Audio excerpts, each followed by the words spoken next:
message to the President of the Council. Maybe Michelle, go ahead. Thank you, Ambassador. Michelle Nicholas from Reuters. Sorry, just to follow up again, you mentioned that you heard some fairly bleak, dark stories this morning. Is there any particular story that might stand out to you from what you've heard this morning that you could share with us? And we just heard from the Secretary General that he told the Security Council that effectively the only leverage that anyone has over the Taliban is legitimacy, and it's important that the Security Council remain united to achieve an inclusive government, human rights, and in particular respect for women. Are you confident that the international community and the Security Council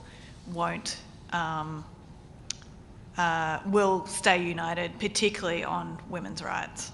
Well, confidence is one thing. We will certainly be working to ensure that women's rights and girls' rights, which to date have been a uniting factor around the table of the Security Council, that stays front and centre.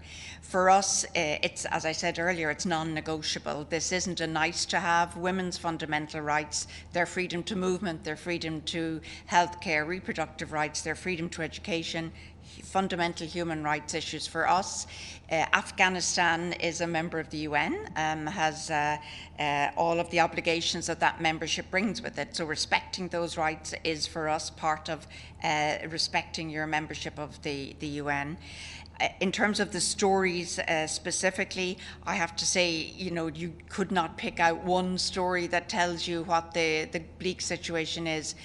When I spoke in the council a couple of days ago, I said, we are talking to the women who are afraid to leave their homes to go on the streets. There are hundreds of thousands of those women. If you see any media coverage of Kabul in the last few days, women are decidedly absent from any visuals. We're also talking to women who are stuck on the road to the airport with children.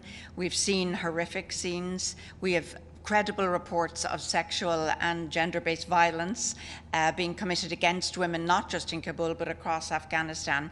This all has to stop.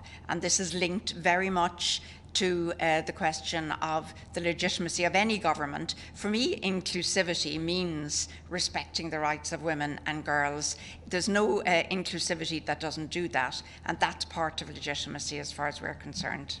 Thank you. Thank you very much. Thank you. Talk to you soon.